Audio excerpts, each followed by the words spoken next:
Welcome to the Living Artist Podcast. I'm your host, Preston M. Smith.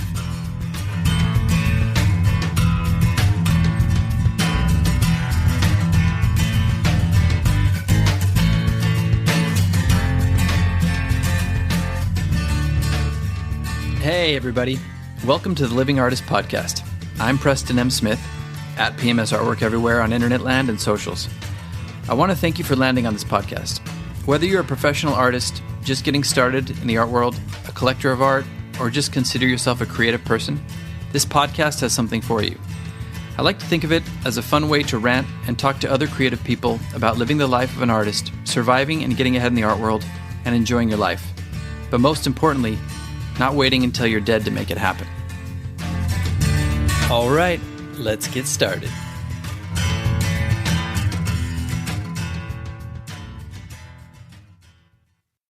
Hello, sir. Hello to you, sir. How are you? How are you? I'm doing awesome. Great. Oh, I love this background. Doing, Where are you? I know you're originally from South Africa, but where are you working out of right now? Miami. Oh, you're Miami. Okay, cool. Yeah. Recently, relocated from Los Angeles. Ah, yeah. I saw somewhere in my digging and stalking that you were in Topanga or something for a while. That's right. Yeah. We still have our house there. Oh, very cool. You're talking about Topanga Canyon, correct? Oh, yeah. My wife and I live in Reseda, and we drive down there all the time. We love that area. Oh, cool. Oh, so you're LA based? Yeah, definitely. Oh, cool. Well, I'll be going out there next week to nice. Create more prints for the art. So yes, you're a traveling man. I'm trying to travel a lot less. Yeah. Now that my work's shifted into the art space rather than photography space, you need to show up for the work. Yeah, definitely.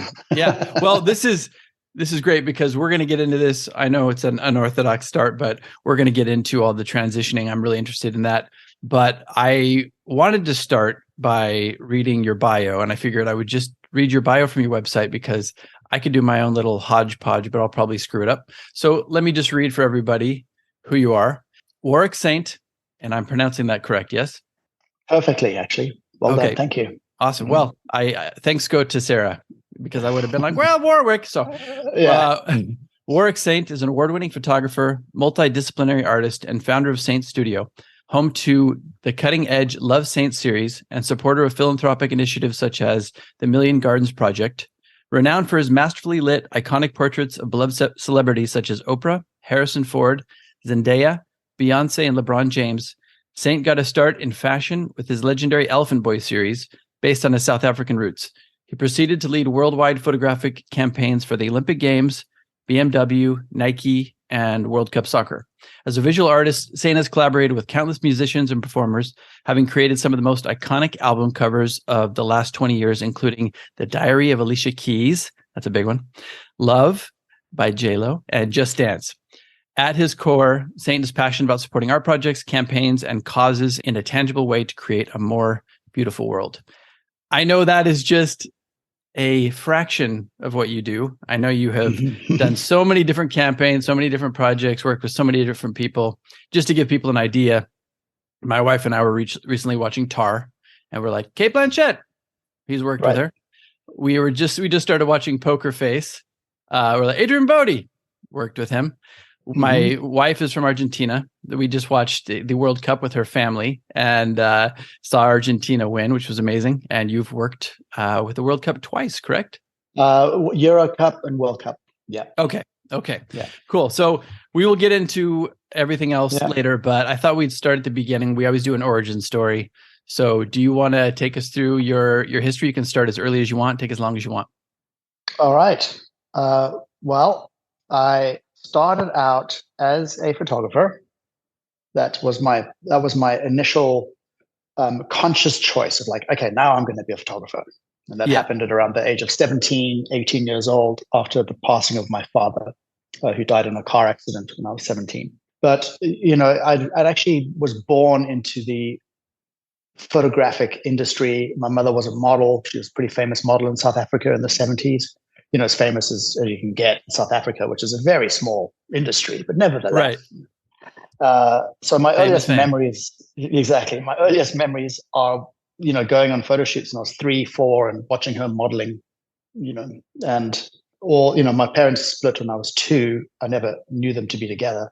Hmm. All my mother's boyfriends and friends were mostly photographers. So I had this influence of the mum's boyfriends being photographers. She eventually remarried another photographer. And my father ran a very successful graphic design and advertising agency in South Africa called Grapple Group. And he left and worked in Paris and Detroit and San Francisco when I was from the ages of 5 to about 12, and came back to South Africa in 12 and then reopened Grapple Group. And so on the one hand, I was getting the influence from my mother's side, who transitioned from modeling into production and styling. And she was still modeling actually till the day she died. She died about a year ago. Oh, I'm sorry to hear that. At the age of 72, she was still modeling, believe it or not. Oh, wow. So on one side, I had influence from her in terms of the production and photography and all the influences of her network. And on the other side of things, I would go and work in my father's graphic design studio in my holidays. Hmm. And at the age of 15, I was designing logos for food chain companies and things like that, and be sitting in on board meetings, and he'd be presenting my designs with clients and all that. It was kind of fun. That's cool. But anyway, he tragically died at 17, just when I was really starting to get to know him. And through the grieving process, I took about 2 months off school. I just really couldn't face the world. It was a terrible, really bad. I mean, there's never a good time to lose a parent, but that was particularly painful because he was never really a good father to me, and I always felt sort of issues of abandonment because he basically did abandon us, I suppose. And it was just getting to the point where I was starting to get to know him again, like, Man. and then boom, just gone. So to work through the grief, It's hard I to get actually, closure with that too, yeah, yeah. And also, what was interesting about that is, I'll just touch on this briefly, is that it was difficult for me there wasn't really anything tangible to grieve necessarily, because there wasn't that missing chair at the dining room table every night, or Right. my immediate life was exactly the same. Nothing had changed. I just all of a sudden didn't have a dad.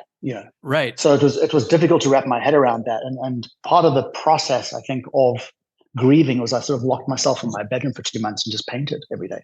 So it was kind Oh, of this wow. cathartic therapy. And then when I came out of that and I finished school, and then I went on to study philosophy and art history at university, I was very aware of, I didn't really want to be seen by following in my father's footsteps. He had Hmm. sort of left a legacy behind.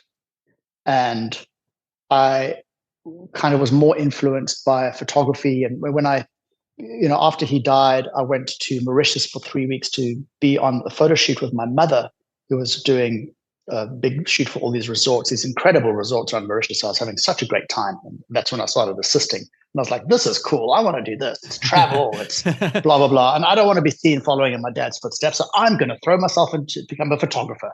That's it. And I built Yes. myself a darkroom, and I studied art history and philosophy, and I was shooting and printing every night and just doing it. And then, when I finished university, I was like, that's it. I'm going to London.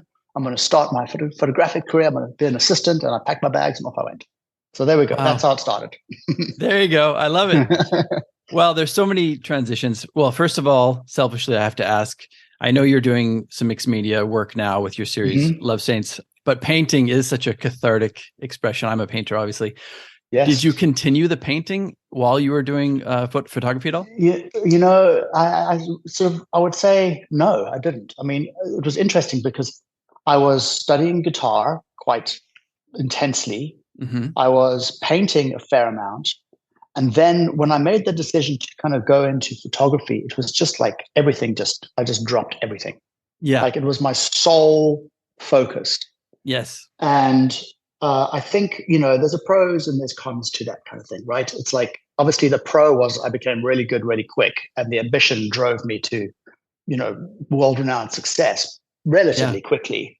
But, the con of it is that I think it's important to keep playing in different aspects of creativity. I really do. I think it's important to do. And I know you experiment that a little bit in that, Yeah. sort of keep things broad, because now I'm like trying to learn guitar again, like 50. I'm just like, I read fuck it, that. man. Yeah. If I had kept going, I'd be like a great guitarist now. And if I kept painting, maybe it would have even been better in terms of my artistic expression as photography. So I think, it's a double-edged sword, right? And but maybe you would have taken away from some of your photographic work as well. You never know. You never know. And what I would have to say is, by what trajectory am I comparing this to? Yes. Like, in other words, what's the perfect life out there that doesn't exist that I'm trying to compare my life to? It's ridiculous, right? So everything that has happened to get me to this point, I am super grateful for, because I am happy, and I feel very expressed, and you just got to be grateful for all of it, It's amazing. And to see that you're now reconnecting with your musical background a little bit with guitar.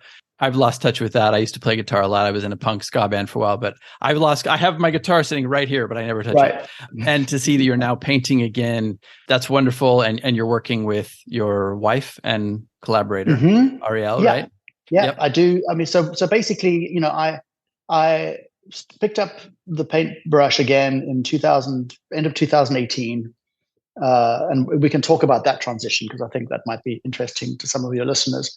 But just to kind of clarify, the Love Saints is a collaboration that I do with my wife. It's kind of like it's a product of our two artistic abilities coming together. Yes. She's an incredible poet and songwriter and a great creative director. And it all began in 2013 when I met her. I was just very, very inspired by her, because I was totally in love.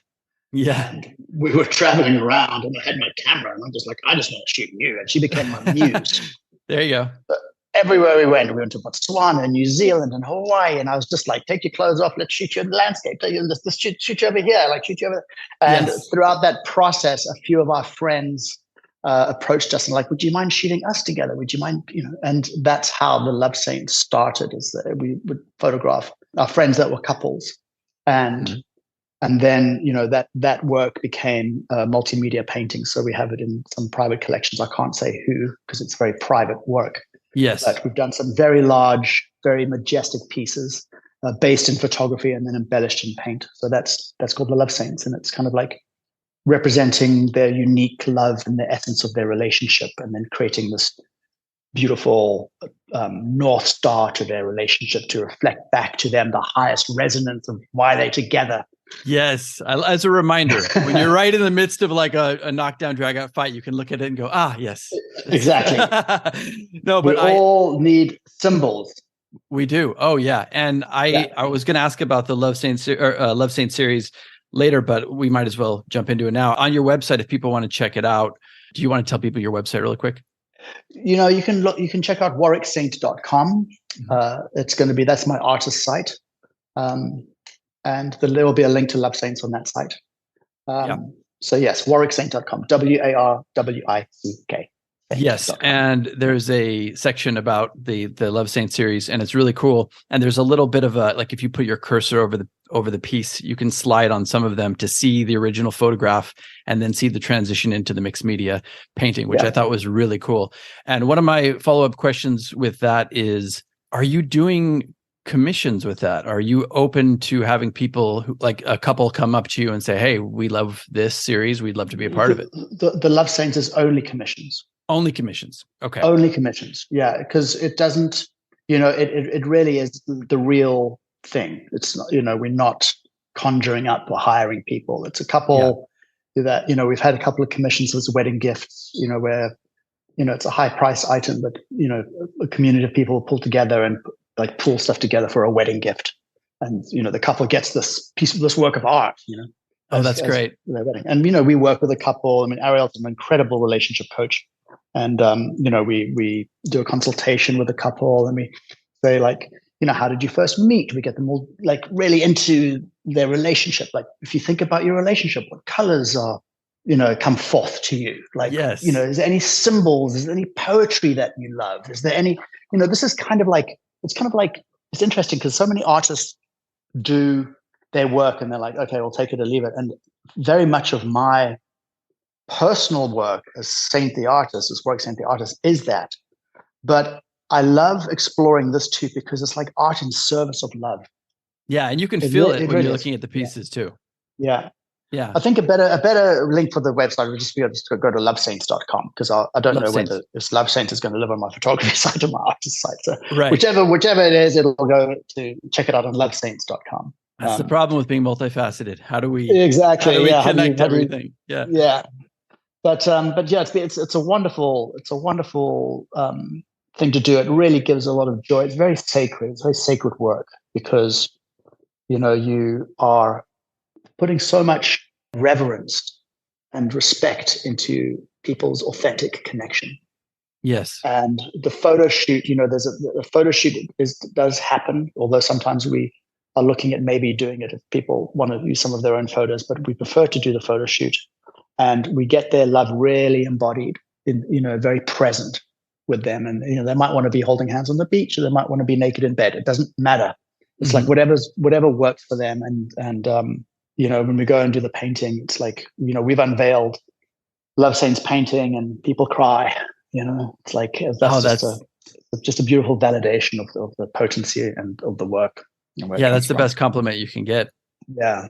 Seeing somebody emotional in front of your piece, crying, loving it. Yeah. That's amazing.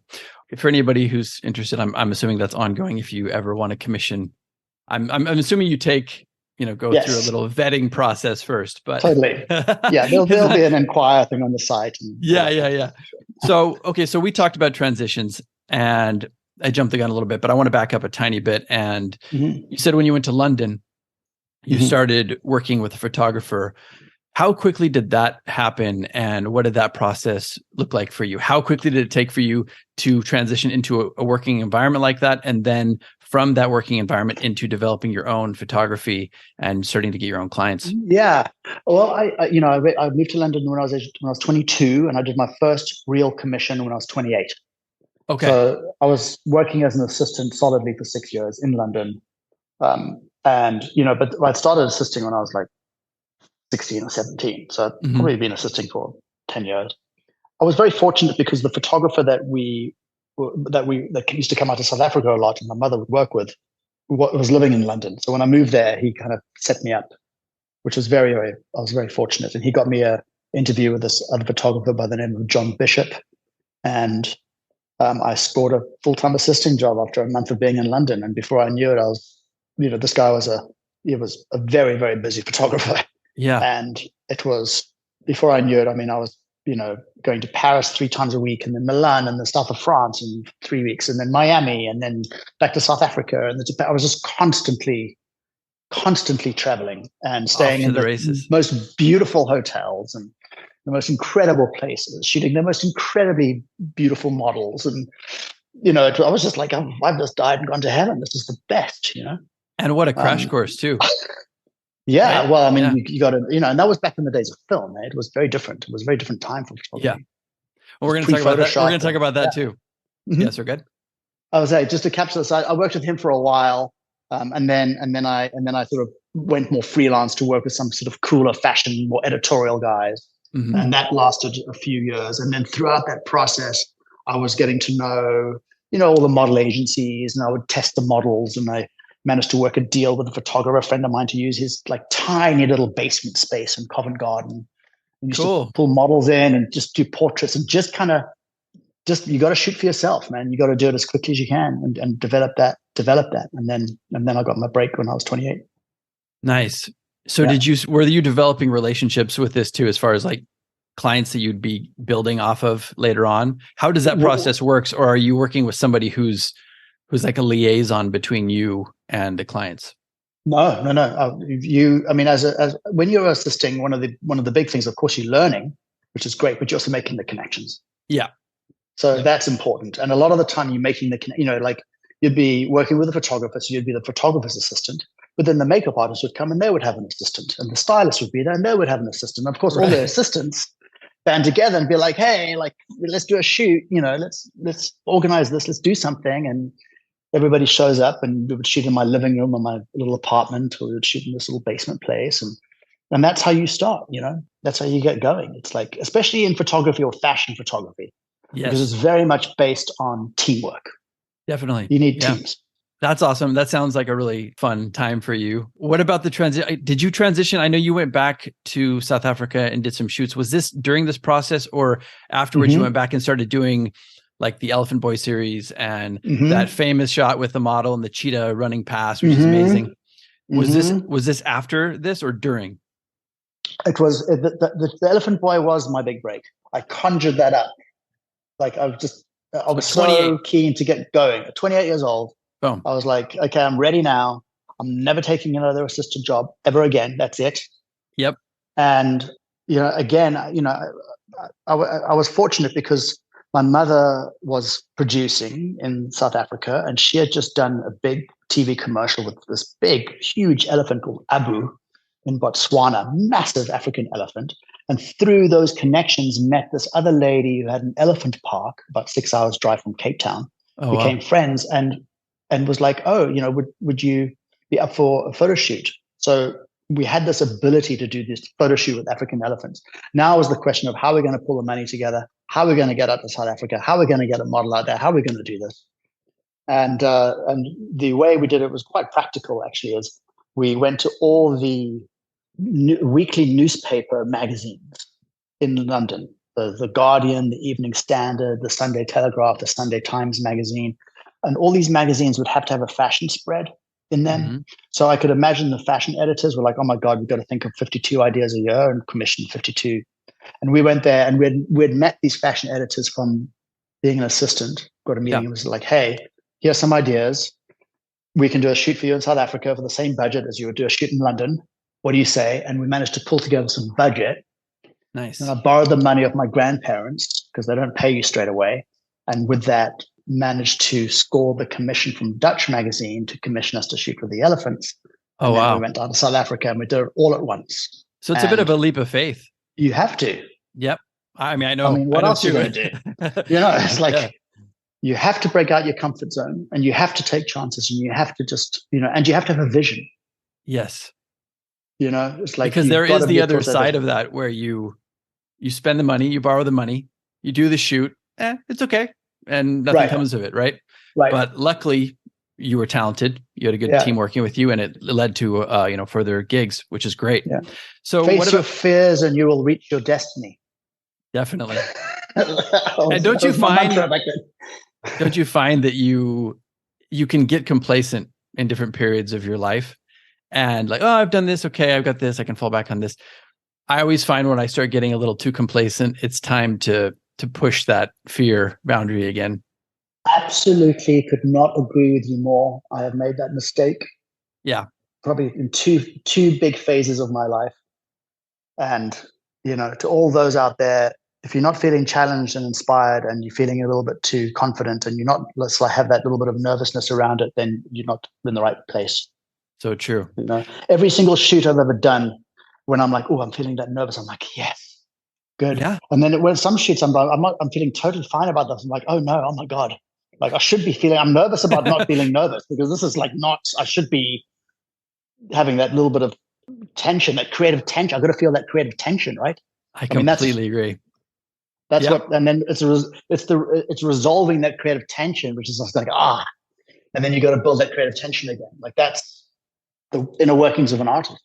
Yeah. And you're rising to the occasion when you have those nerves a bit. I mean, I get that when I do podcasts, even like my solo podcast or podcast interviews, if I don't have those butterflies a little bit, I'm like, something's wrong here. Yeah. Well, I want to talk, we're going to talk about transitions more a little bit, but I also am very interested in, you said something that reminded me of something I saw David Bowie say in an interview one time. He's one of my gods. But me too. Oh, really? 100%. Did you ever get to work with Bowie? Only with Iman. I photographed Iman a couple of times, and I met Bowie once at a cocktail party, but I never photographed him. I would have. Man. I would have loved to. But yeah, what an incredible artist. Amazing. Amazing. I went to his show at the Brooklyn Museum. Yeah, I think it was traveling around, and I cried. I couldn't. I just was crying at how prolific and how dedicated he was till the day he died. I know. Talk about going out as an artist too. I mean, he was just constantly reinventing himself, pushing the envelope. He was always ahead of his time. I mean, he was a true artist from the get-go to the very end. But this is about you. But Okay. you know, you were saying something that reminded me a little bit of a Bowie quote, and I'm going to transition that into something when you were doing the Chinese Olympic weightlifters. Because I found with me, and I'm sure it's probably similar with you, because I've done over 1,000 paintings at this time. And I used to find a lot of my inspiration everywhere, but I find now you can kind of dip back into old pieces and go, oh, this was interesting. I can explore this more. And when I heard you talking about the Olympic weightlifting and the chalk, you know, when they were, you know, clapping their hands and the chalk would rise up, and then you would take that element and apply it to one of your model shoots. I think that's very interesting. And I was wondering if you wanted to talk about that a little bit and like recycling ideas. Yeah. Well, okay. So I've got a fair amount to say about this, and it's kind of interesting. Yeah. Firstly, if you are like, when you are a photographer, you know, it is, I believe it, look, photography is very artistic, but I believe it's kind of more of craft than it is artist, because a lot of the time you're shooting for a particular purpose, like you're doing an editorial for a magazine and there's fashion clothes, or you're doing an advertising campaign, or, you know, there's not just, you're not doing it just for yourself, right? So, you know, there's deadlines, and sometimes you are doing 2-3 shoots a week, and when you show up, you have to have your ideas down. So you can't wait for inspiration to hit you. Yes. Right? You got to go and make sure you find it. So it's a mindset. Definitely. And you know, you got to keep looking. So I would say it's definitely a mindset. Like, you can find inspiration everywhere if you have the right mindset. Yes. So that was something that I got trained with just out of necessity in the photographic industry. And then another thing that, you know, like you would, as a photographer, you would kind of look at, but this is back in the days, in the late 90s and early 2000s, where like magazines were the shit, right? I mean, magazines were hit. You know, all the latest things. When the magazine came out, you'd be like, oh my God, who shot what? Yes. And you would look, and if you were to reference and get inspired by what's in the magazines, you're already 6 months too late. Definitely. Oh, it's like fashion. So yeah. So in other words, you have to look elsewhere for references. And I always liked the idea of looking at my own work to reference my own work, because it reinforces the uniqueness and the individuality of what you're doing. Yes. And so a lot of the time I would go back and look at old Polaroids and be like, oh, wow, that's kind of cool. I never really explored that idea. Let's like build that out. Or this is weird. I looked at a Polaroid and this Polaroid was a mistake. I was testing something out of my stylus as a lighting test, and I hit the button and the flash didn't fire. And then I was like, okay, and the flash fired. And I ended up with this double exposure. One that didn't, it was an outdoor shot in the garden, in this garden in Cape Town. And one of the exposures the flash didn't expose. And the other exposure, the flash did expose. So I got this interesting kind of like double image Polaroid that, you know, that kind of like, they had this like light on it. It was really cool. And I just kept the Polaroid. Like the and happy then later accident, I was right? a bit like, happy accident. And then later I was like, oh man, I got to explore that. And then I did. And it became like this like really cool technique that I used for the New York Times magazine and all that kind of stuff. It's my one flash to exposure technique. I call it the off-T technique. That's so amazing. So yes, looking at your own work and seeing where there's like little moments or little exit points that you can like go deeper, I think certainly has worked for me and continues to work for me. I couldn't agree more. And I feel like some people talk about being bored or waiting for the muse to strike. It's there. It's everywhere. It's in the details. I find little pieces in paintings where I'm like, I can just explore that and do a whole series based off of this. Totally. Yeah. And I think that's a really important lesson for any young artists listening.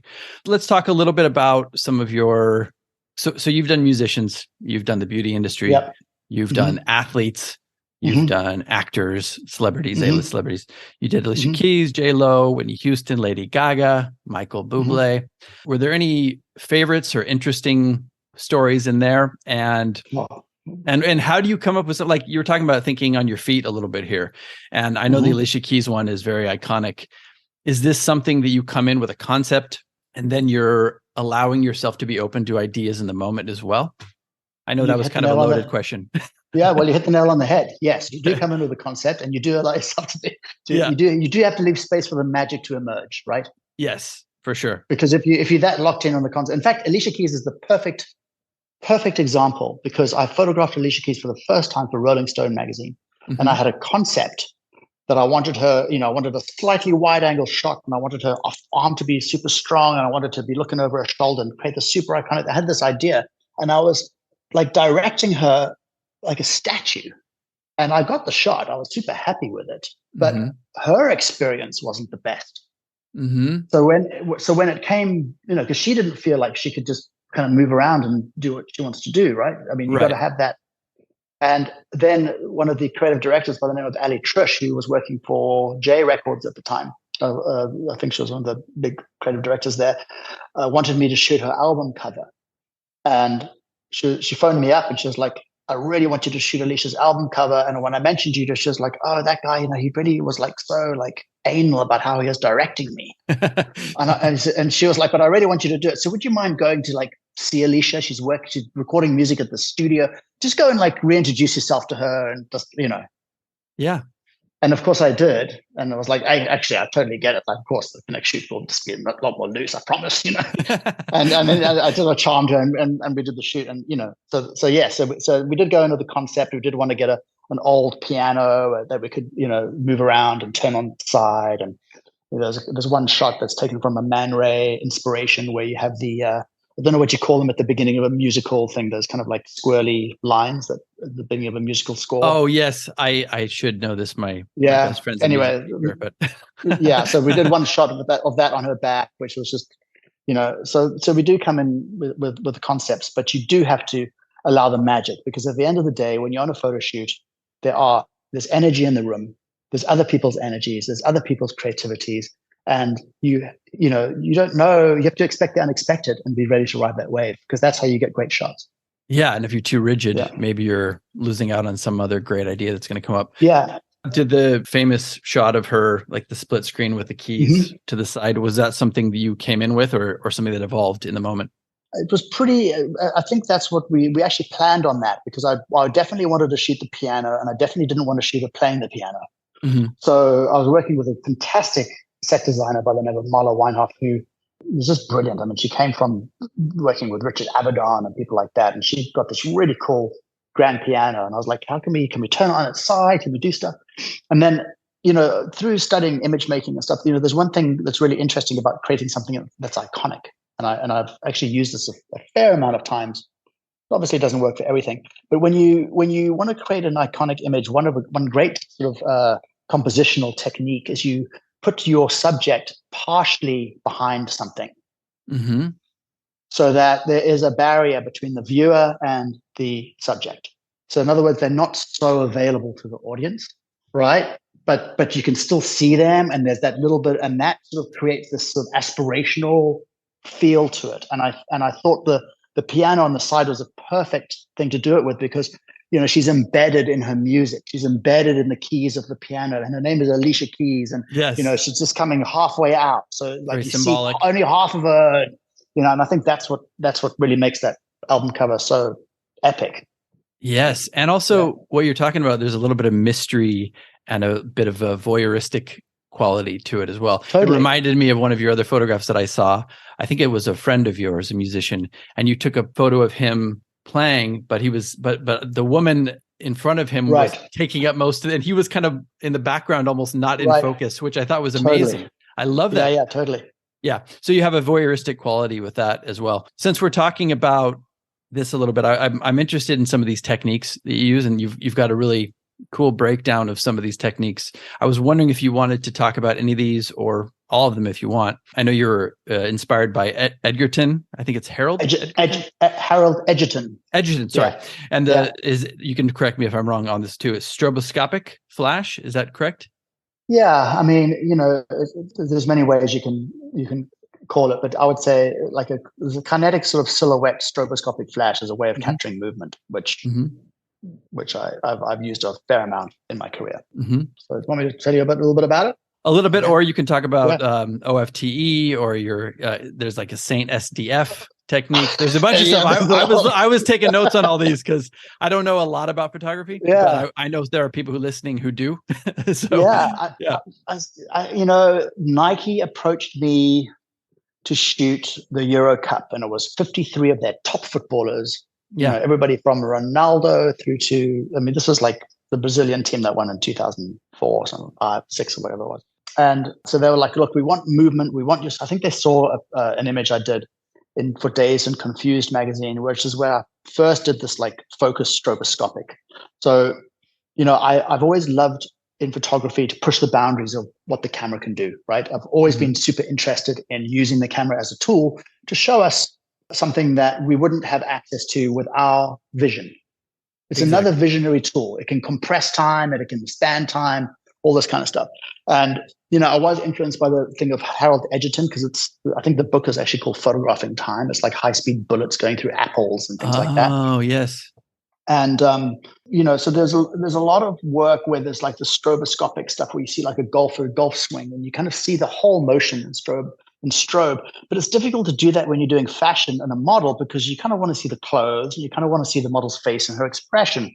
Yes. So I was like, well, how are you going to, really want to incorporate this technique, but I can't have, 26 images of the model's face superimposed over each other. It's just going to look grotesque. Mm-hmm. So I was able to sort of get these strobe flashes and just focuses on like one part of the body.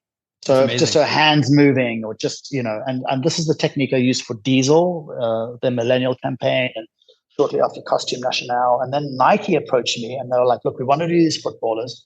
We wanted a lot of energy. We want to feel a movement. We want to feel it all, but it's really important. It's got to be done against a white background.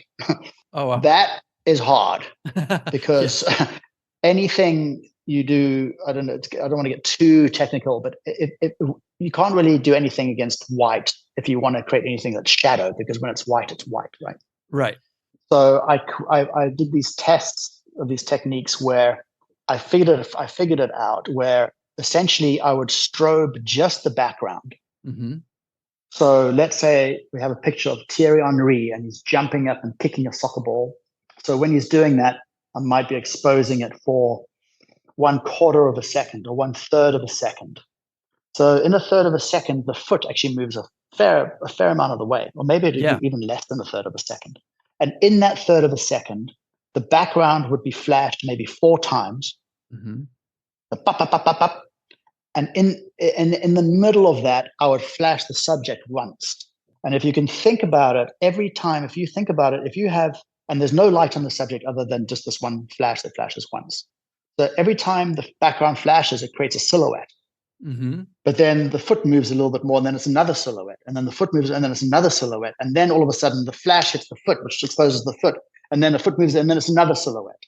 Yes. So you get this like kinetic silhouette thing happening, which I think was really, really successful. I was super proud of it. And it was very, very technical stuff. And I think it was kind of using all the latest technology, what was available back then.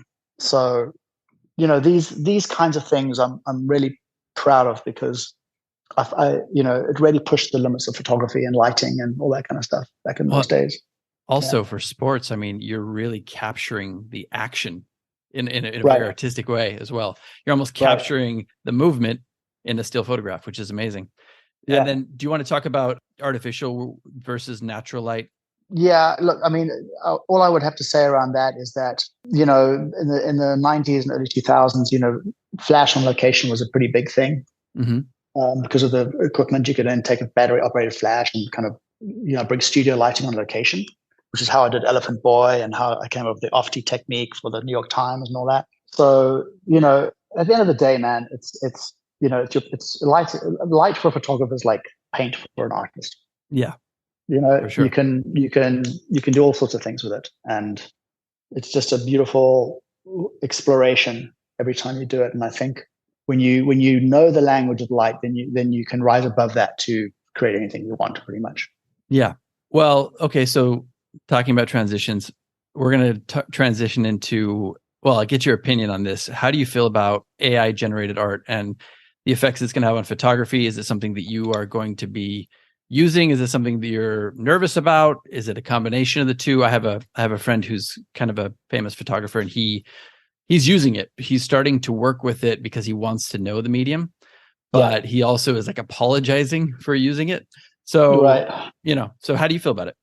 I think it's coming. I think it's here. I think there's absolutely not much we can do about it. I think the only thing we can actually do is to learn more about it so that we can use it to our advantage. Yes. I think at the end of the day, everything gets disrupted. I think it's going to be a huge disruptor. And, again, it's about mindset. Like in something like this, how do you look at this in a way that presents itself as an opportunity? Mm-hmm. So I do think it's going to have a huge impact, especially on digital artists. Yes. That's why I am leaning into analog. I'm leaning in big time because I think what this is going to do, it's going to make the human touch and the authentic, real human element even more valuable and more revered. Completely It agree. really is. So, it's like an opportunity for us to get more human. Yeah. With each other. And I think in a way, if I just sort of think about this even on a sort of a deeper level, is technology has dehumanized us in a lot of ways, through Instagram and retouching and Photoshop and this and that. But now with AI, now there's actually like a real split. It's like 100%. Okay, Yeah. and so at least you know where you are, right? Yeah. Yeah. So I think it's generally, I'm going to make it a good thing for me. That's all I got to say. I'm going to figure it out. It's funny because, I know it's amazing. I know the technology is amazing, but for me as an artist, the moment I find out that it's AI generated, I'm like, well, and even sometimes, I mean, some people say that they can tell there is not that human touch. I mean, part of what we love about art is it's created by a human being. It's infused with emotion, and even the story of that artist that went into it, or the photographer, like yourself, what made you who you are. People get attached to that, and that's just gone with AI art. Now, using it as a tool is interesting. I was listening to Tim Ferriss talking to Rick Rubin, and he was saying it's interesting because it's really also shaking up the musical world, because you can have me, I could sing, and then you could turn it into Billie Eilish, and you would not be able to tell, which is crazy. Right. But he said it's interesting to have it on in the background. Like he would play it on a loop in the background and just find little interesting concepts that come out of that, something that catches his ear, maybe find one or two ideas a day, and then use that as a tool to move forward. I thought that was interesting. And not just going, well, screw this. we're not going to look at this. I don't think that's fared very well for the people who have denied what's coming down the pipeline. Yeah. I just don't fight it, get to know it. I would say learn of it, learn how you can use it, or use it as an inspiration to get more human, to get more real. That's the thing about photography. Somebody showed me some AI stuff the other day, and it was like portraits of these, like this tribe in Papua New Guinea. And I was like, geez, these are awesome. And I was like, everything's AI. And I was like, you got to be kidding. Yeah. Like, there's just no way. And they're like, yep. I'm like, oh my God. And they can do it in the style of, you can go, oh, I need this in the style of Warwick Saint. And then it'll recreate it. But I heard that there is, like, how there's like a no-call list? You can take your number off of a robocall list. I guess they are going to be starting to do that. Like if you want to have your name off of the AI generated list, you can do that. So because I think there's going to be a lot of lawsuits that come out of that down the road. Yeah. Look, it's a very, very powerful tool, and it's up to us how we want to use it, or abuse it. And it's going to be a lot of abuse, I'm sure. Yeah, definitely. Speaking of embracing technology, I know you have worked with some NFT artists. Is that interesting at all? Do you want to talk about that, or would you like to move on to something else? We can move on. I mean, it's NFT is in a bit of a winter space right now. All I can say is I am actually doing a fair amount of work, but it's more in the build phase and just sort of figuring out how to come out of this time. I think NFTs are definitely something that's going to be here to stay. There's a lot that's going to be happening in the future, and I think this shakedown was really healthy. Yeah. As all new technologies, everybody gets on board, and there's this hype, and then this like shakedown. And I think a lot of dead wood needed to be burnt. Yep. But I think the utility of NFTs is definitely something that's going to be around in the future. And there's a lot of movement that's happening under the covers right now that will obviously emerge when the market starts coming back. And that's all I have to say. Yeah, fair enough. Would you like to talk about your Million Gardens project? There's a philanthropic project that I am involved in. It's called Big Green, and it's spearheaded by Kimball Musk, who he basically is trying to address food illiteracy in the country, and it's just an incredible cause because it teaches kids how to grow food. Yeah, super simple, super basic, first principles. And all the data has been done. And, essentially what they do is they go into inner city schools and they put an outdoor learning garden right in the middle of the playground under shade structures. So it's a great place to teach. Mm-hmm. And the kids, they dig in the soil. And a lot of these kids, they've never seen like I think a lettuce. It's like, they get their food from like 7-Eleven or whatever. It's really sad, I know. And this is addressing that problem. Yeah. So this is addressing that problem. It's kind of like exposing them to the true nature of magic. They put a seed in the ground. They learn how to nurture something, take care of something, and out comes a carrot. And then they can eat the carrot. It gives them nutrition. So you really can't argue with it. And it's an incredible organization.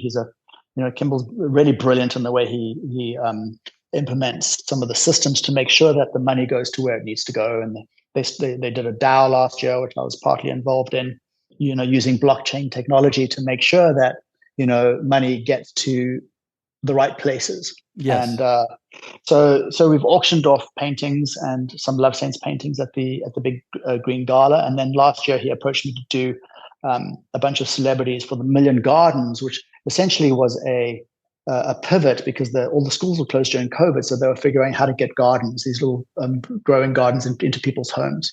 And so I shot Harrison Ford for it and Salma Hayek and yes. I can't even.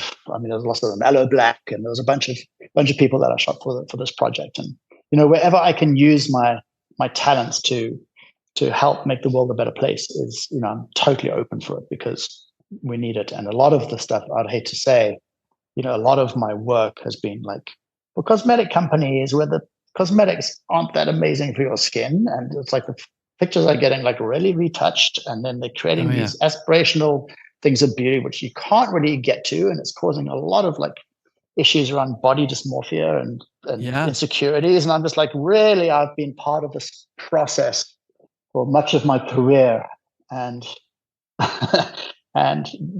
unknowingly, but there was a point I sort of woke up to it, and I was a bit like, actually, I'm actually kind of part of the problem here, and I want to be more of the solution. So anyway, so I'm always welcome opportunities to do good with the talents that I have.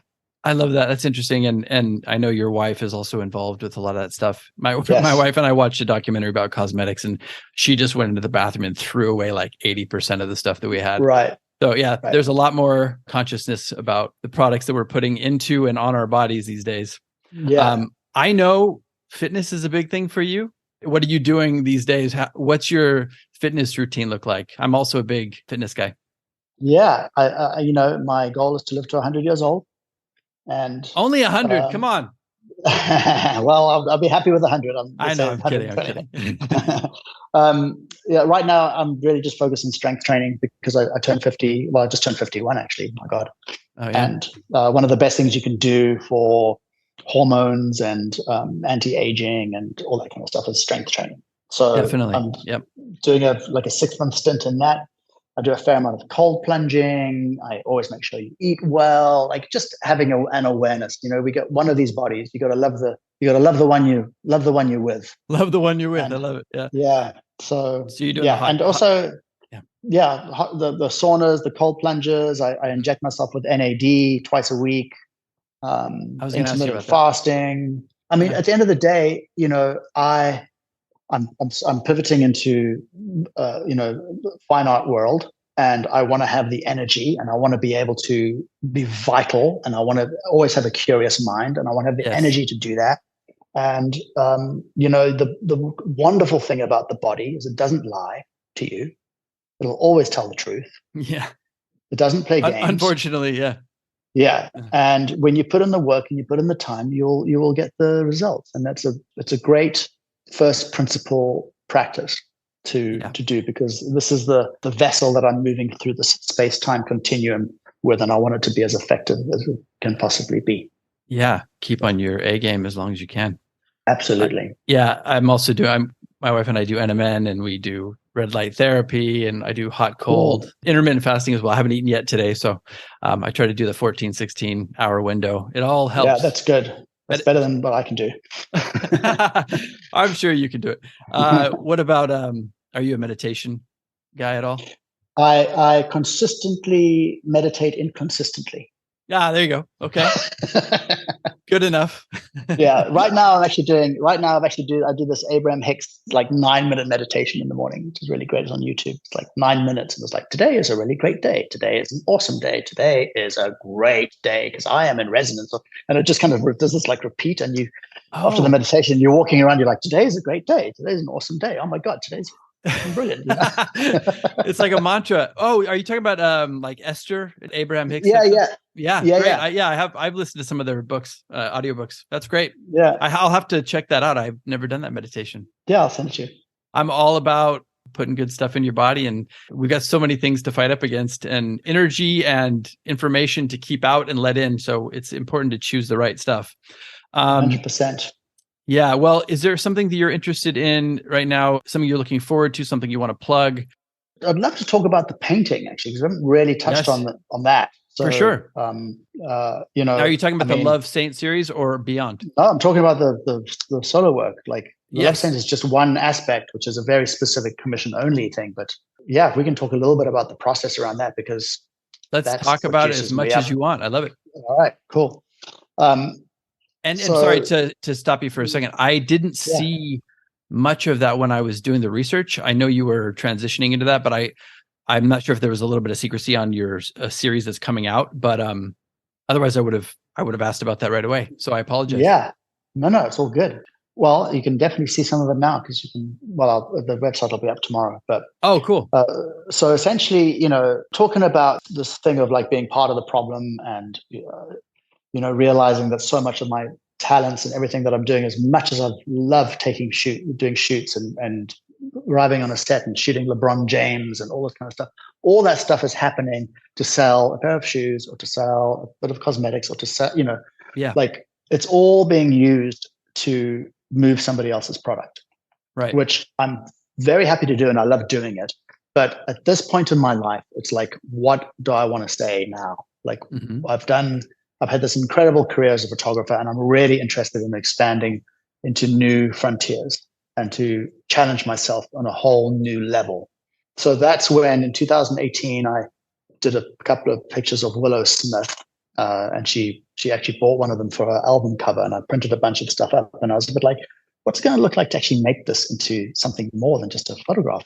Like, let me see how paint works. Let me start experimenting. And that's when this process started, and I've been pretty into it for the last 4 years. And it's been a very interesting expansion beyond the lens. Very interesting. It's, essentially, I'll set up a photo shoot. I will shoot people for the painting in mind. So there's this relationship that happens on set where, photography is very meticulous. It's a very meticulous craft. How the body's positioned, how, if you want to create a really beautiful picture, everything has to be on point. But now I'm kind of shooting for paintings in mind. So I can be a little looser. The angles can be a little bit more extreme. And the lighting gets dialed in more on a painting level. Like I'm lighting it like a painting. So I'm sort of using light to capture paint. And I create these sort of what I call them lumiscapes. It's like, these figures, I'll layer them in Photoshop and create these big canvases of these figures. And then comes the process of deconstructing and destroying the photograph with paint. So now it's like, so you have this relationship that's happening on set where I'm sort of, the subject is influenced by me and I'm influenced by the subject. There's this dance that happens. And then the results of that get printed onto big canvases. And now there's this relationship between myself and the results of that photo shoot. And not only that, but then there's a relationship between the person that I'm photographing and the canvas that's independent of me, just purely from the physics of photography.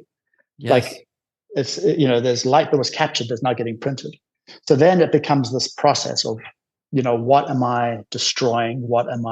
How am I using these two mediums of photography and paint, which are two very, very different mediums? And how do we resolve the tension that's get created when you put those two mediums on the same surface? It's pretty intense. I love it.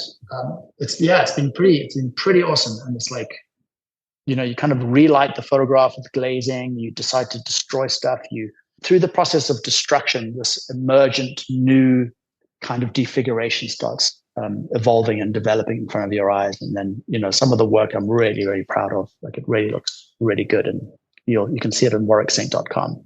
You're saying starting tomorrow, you're going to release more of the series? Oh, yeah. Okay, cool. Well, great timing. Yeah. Then. We're going to be putting this up on Tuesday. So if you're listening to this, it will already be up. So check it out. But I love also that it's almost like you're going from an external medium and taking it more internal, like what's going on inside of you. Instead of projecting it out, you're now taking it inside and then chewing it out and putting it back out. Totally. I mean, how do you create something that's like leaning into the analog, leaning into using my mastery as a photographer and pushing it further. Like, it's just, you want to be on your edge. You want to be surfing the edge of your creativity. Don't take things for granted. When you're on top of your game, change your game. And it's like, I'm changing the game now. Like, this is exciting for me. It's like, this is a new frontier. And I believe it's a pretty kind of interesting genre of work, because a lot of the research I've done and it's like, yes, photography and painting have been incorporated together, but a lot of the time it would be like John Bolsonaro would do these like film noir, like black and white prints, and then a big spludge of like yellow paint over Marilyn Monroe's face, and a big spludge of red paint over like Frank Sinatra's face, and that creative tension between the paint and the photograph is very apparent, like two different things in one. But this is more sort of integrated. It's more how to use the paint to, like this process of defiguration, and where other forms start emerging, and this other like meaning starts emerging through the process, which is really fascinating to me. It's a really, really interesting thing. And what I love about it is that it's, when I'm in front of the canvas and I'm looking at a result of a photo shoot, that you're not constrained by the dance of the relationship that you have in front of your subject. It's now you in front of the canvas. Mm-hmm. So you can do whatever the hell you want, really, which is kind of cool. It's freeing too, I'm assuming. It's very freeing, and it's very immediate. Yep. And it's very kinetic, and it's very physical. And that's beautiful. Like there's a beauty in the brush being loaded up with paint and the brush making contact with the canvas. And that motion is then recorded. It's also very symbolic. You're almost taking an old medium that you worked with and destroying it, or it's a metamorphosis almost. You're coming out of your cocoon. Absolutely. Now in a different way. I love that. That's really cool.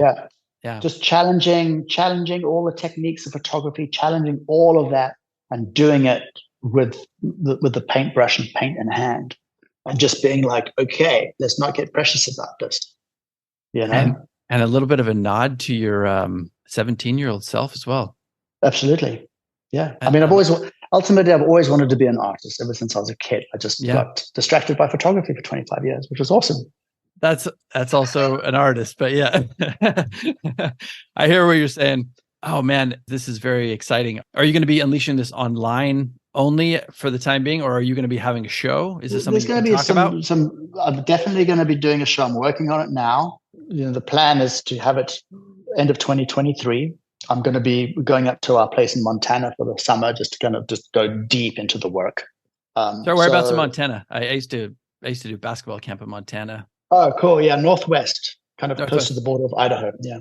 Yep. Yeah, I love that place. It's beautiful. Awesome. So anyway, the canvases are big. They're 60 by 90. Some of them are triptychs, like 6 feet high by about 11, 12 feet wide, shall I say? Nice. And it's exciting, man. I am very, very excited, and I wake up with a beginner's mind every day, and I have the same feeling as I had when I was starting out in photography. Now as a fine artist, it's like I love hearing that. Yes. Yep. Talk about, we were talking about complacency earlier, and I'm not saying you were getting complacent, but that, man, when you have that spark again, yeah, I love it. There was a period I did get complacent. Yeah, there was definitely a period I did, and the work showed for it. I'm going to be vulnerable. It's like I was just, after a few years, I looked back at my photography and I was like, what the fuck was that? You're probably getting caught up in the wheel a little bit. You must have had some sort of fatigue as well. Yeah, a little bit. And what's interesting is, everyone wants to see super creative work, and they're like, "Oh my god, this guy's great." They go, "Okay, now can you shoot this against a white background?" Oh god, yeah. This is We're amazing. going to Can pay you you. change it? Exactly. And we're going to pay you a fuck ton of money for it. And I'm like, great, the money, yay. And then you end up doing that for 5 years. And then you look at your portfolio and it's just a bunch of pictures against a white background. Yeah. So always keep your personal stuff going, man. Always keep your personal work going. Never lose that, because that's important. That's got to add to the tension as well in these pieces. It's got to be just like an unleashing of some pent up creative aggression, Yeah. And energy. Yeah. Maybe not aggression, but energy. It's all about energy. Energy. Very energy. Yeah, for sure. Yeah, I wouldn't say aggression. It's definitely energy. It's dynamic and it's energetic. I've always been that. I mean, I'm very much an energy guy. Yeah. I studied Chinese Kung Fu for many years when I was 13 to 22. And when I'm on the shoot, it's all about energy. I'm very physical. There's a lot of movement and vibe. And the same with the painting. Like I step in, I make the mark. I step back, I step in, make the mark. The music's going. It's all happening. It's fun. You got to keep it fun and up and fresh. I always tell people, I know when a painting's working when I'm like dancing in the studio. I'll be just 100%, man. Oh, I love it. Yeah, I love it.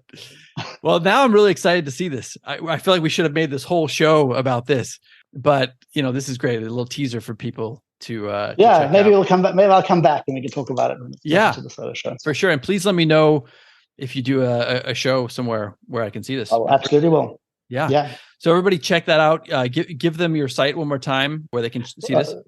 warwicksaint.com, WarwickSaint.com. Check it out. And then you can find you on Instagram as well. At Warwick Saint. Warwick Saint. You will not be disappointed. All of your work, I'm loving. Everything that I've delved into, I've really loved. So I'm going to end with a few personal questions. I always ask everybody this. I'll probably leave it to about 2. Do you have time for 2 more questions? I do. Okay. I'm here. You're very present right now. Yeah. Okay, good.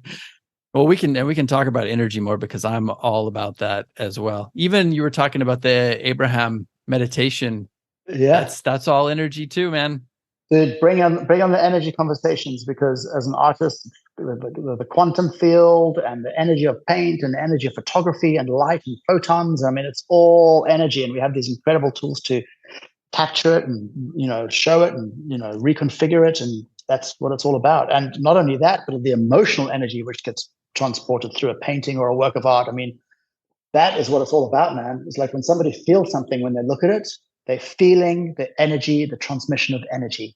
You're absolutely right. It's deep. Yeah. I don't know if you know anything about my work. I don't expect you to, but I did do. Awesome. Oh, okay.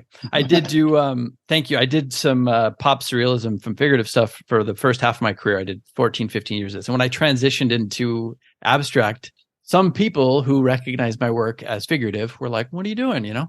And for me, it was just an explosion, just like what you're talking about. And I talked to people about it's really just infusing emotion onto canvas. Like everything that's on there, it's not just color and texture and composition. It is, but it's also whatever I was feeling in the moment, stuff that I'm bringing back from past, childhood. It's all swirling up and mixing on in those paint and going on the canvas. So I love to hear you talk about that.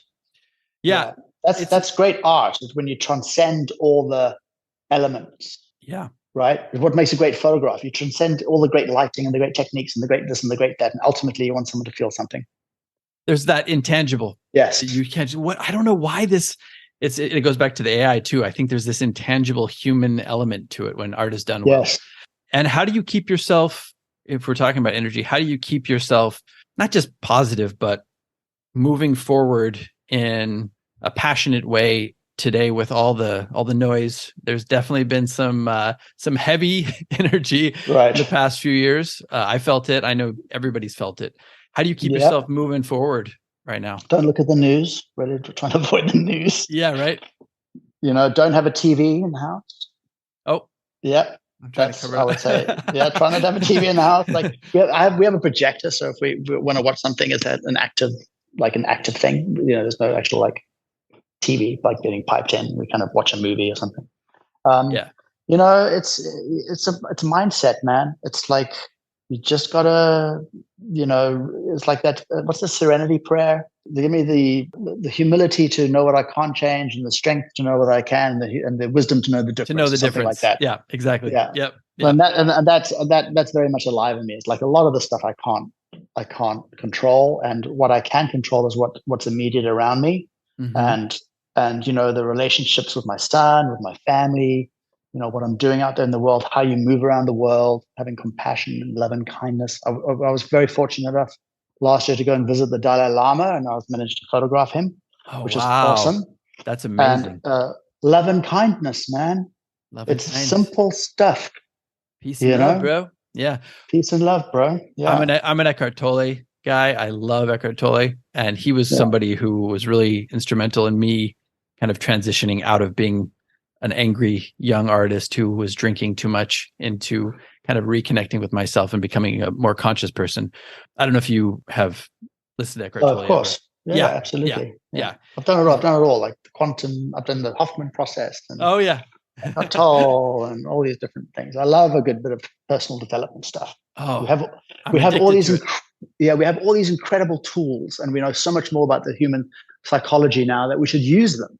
We don't, 50 years ago, they didn't have access to this kind of stuff. Yeah.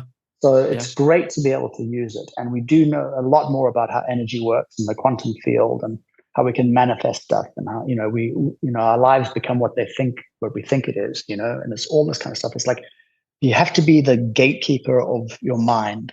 You have to. It's a sacred space, and you have to be very careful of what you let in and what influences you.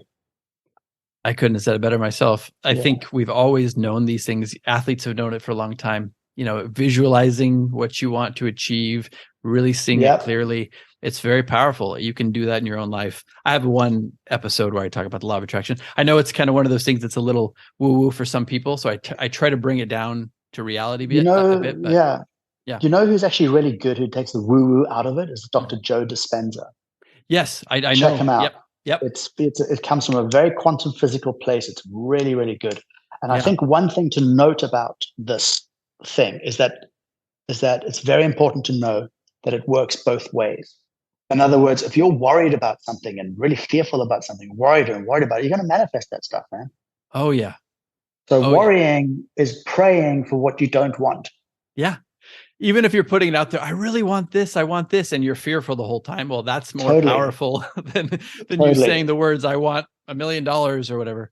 And gratitude is the base emotion for this kind of stuff. If you really want something to happen, like, feel gratitude in your body that it's already happened.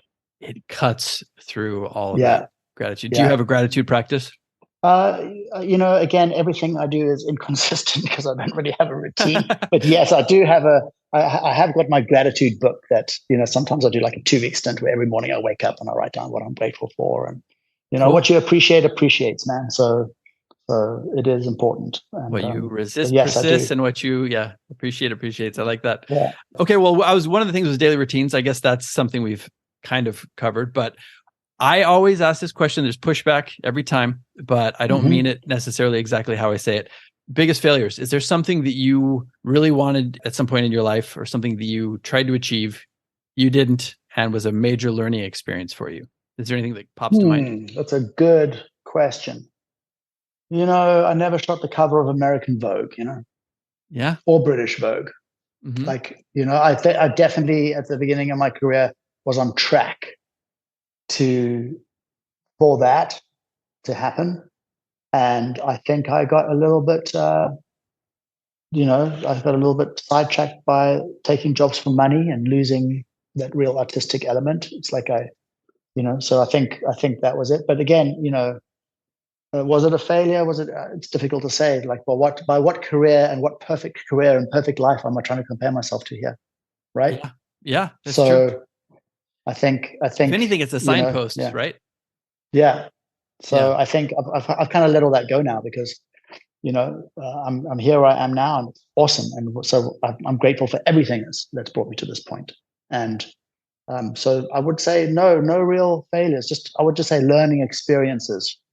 Yes, I love it. No, it's true. They all are. Even the worst things that ever happened to me in my life, I look back on and I'm so thankful they happened.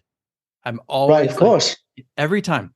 So now I've gotten to the place where I'm like, when something bad is happening to me currently, bad in air quotes, I'm automatically looking at this 5 years down the road and already looking back and going, I'm going to appreciate this. Yeah, you just don't know. There's a great saying of like, oh, so-and-so break his leg. That's terrible. Oh, we'll see.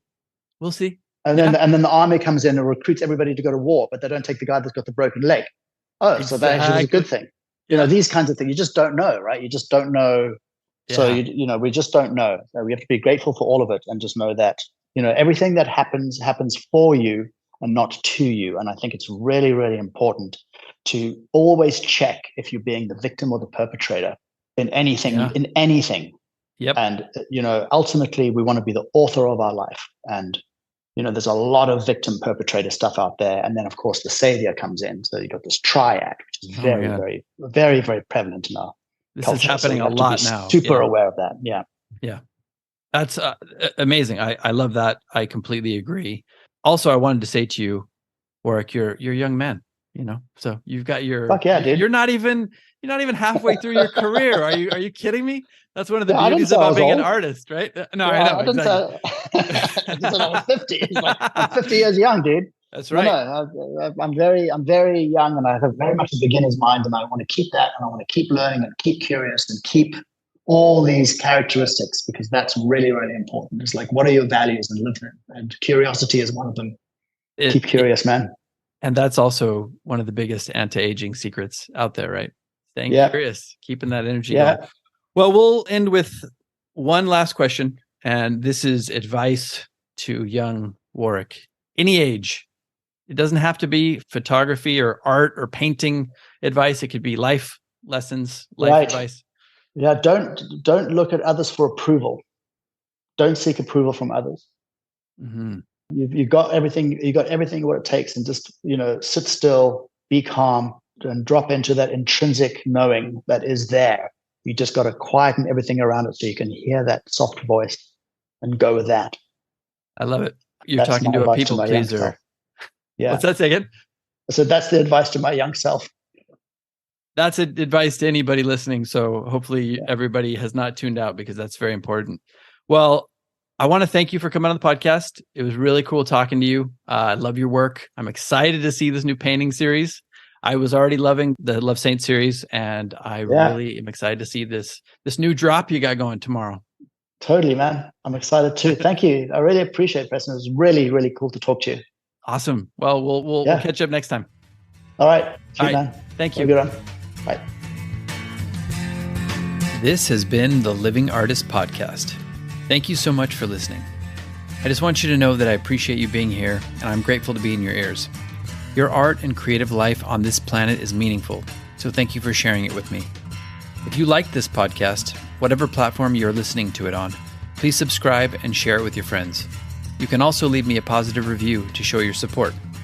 This helps me to reach more people with the algorithmic magic and keep the show going strong. If you want to see more of what I do and check out the art that I create, you can visit my website at www.pmsartwork.com or follow me on social media everywhere at PMS Artwork. That's it for now. See you back here next time.